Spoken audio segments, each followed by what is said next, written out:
بسم اللہ الرحمن الرحیم الحمد للہ رب العالمین والصلاة والسلام علی اشرف الانبیاء والمرسلین۔ تفسیر جلالین کے اسباق کا سلسلہ جاری ہے۔ گزشتہ درس کے اندر قسم اس کے بارے میں، وصیت کے بارے میں پڑھا تھا، تو آج ایک آیت وصیت کے متعلق ہے، اور اس کے بعد پھر رمضان کے روزوں کے متعلق آیات ہیں۔ تو فرماتے ہیں فمن کان من موسن جنفن او اسمن فاصلح بینہم فلا اسم علیہ ان اللہ غفور الرحیم۔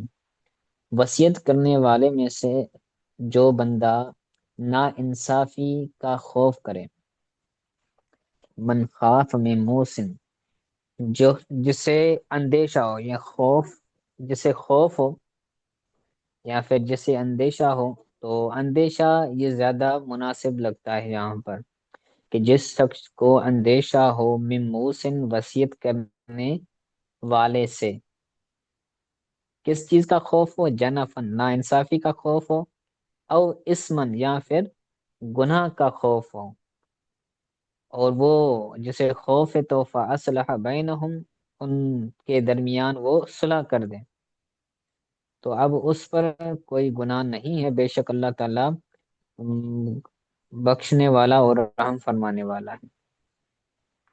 یعنی ایک بندہ وہ ہے جسے یہ اندیشہ ہو رہا ہے کہ جو بندے نے وصیت کی ہے اس نے وصیت کرنے میں ناانصافی کی ہے، تو اب وہ بندہ کیا کرے گا؟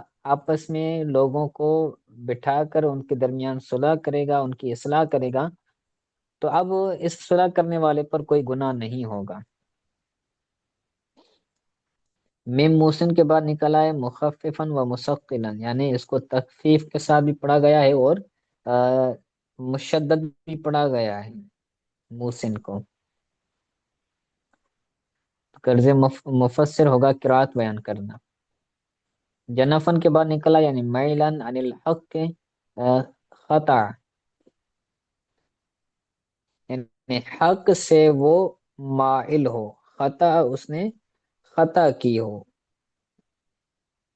یعنی حق سے مائل ہو، خطا اس نے خطا کی ہو، یعنی اس نے جو وصیت کی ہے وہ حق پر وصیت نہیں کی، نہ حق وصیت کی ہے، ثلث سے زیادہ دیا ہے، یا پھر مالدار کے لیے اس نے وصیت کی ہے، او اسمن، یا پھر گناہ کیا ہے، گناہ کا اس کو خوف ہو، وصیت کی موسی کی طرف سے، وصیت کرنے والے کی طرف سے، یا پھر اس کو گناہ کا خوف ہو۔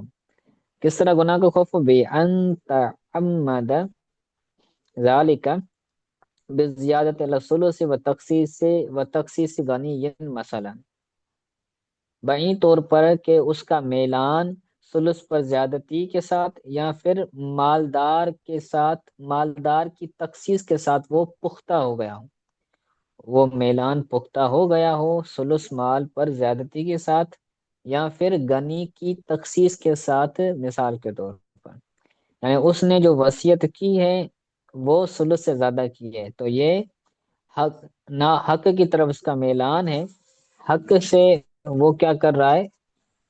دور ہو رہا ہے۔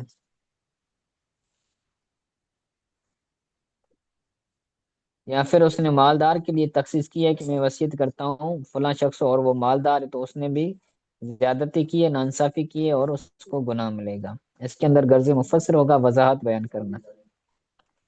فاصلح بینہم، ان کے درمیان صلح کرے، یعنی بین الموسی والموسیٰ لہ، یعنی وصیت کرنے والے اور وصیت جس کے لیے کی گئی ہے ان دونوں کے درمیان وصیت کریں۔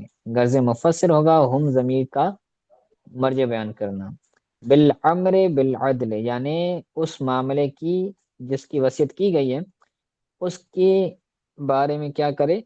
صلح کرے عدل کے ساتھ، تو اب اس پر کوئی گناہ نہیں، یعنی فی ذالک، یہ صلح کرانے میں اس پر کوئی گناہ نہیں، بے شک اللہ تعالیٰ بخشنے والا اور رحم فرمانے والا ہے۔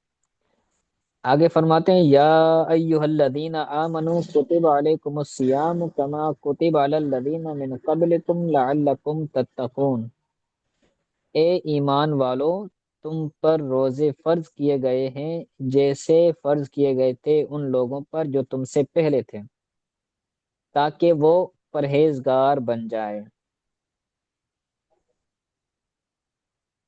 کوتبہ کے بعد فوریدہ نکالا، غرض مفسر ہوگا معنی مرادی بیان کرنا۔ من قبل کے بعد نکالا من الامم، یعنی تم سے پہلی امتوں پر بھی روزے کیا تھے؟ فرض تھے۔ غرض مفسر ہوگا وضاحت بیان کرنا یا پھر مضاف معذوف نکالنا۔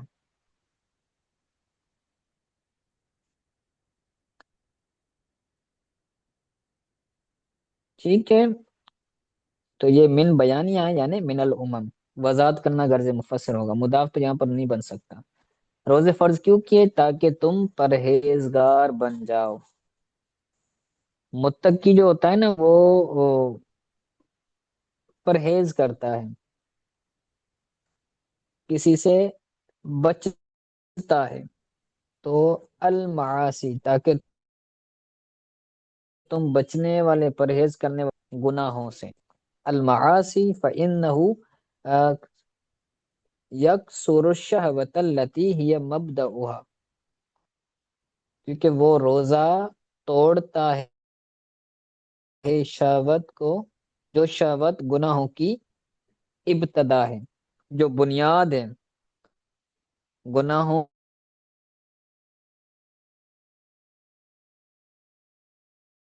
کی، جو بنیاد ہے وہ شہوت ہے، ختم کر۔ غرض مفسر ہوگا معاصی کے اندر مفعول بھی بیان کرنا، تک بیان کرنا غرض مفسر ہوگا۔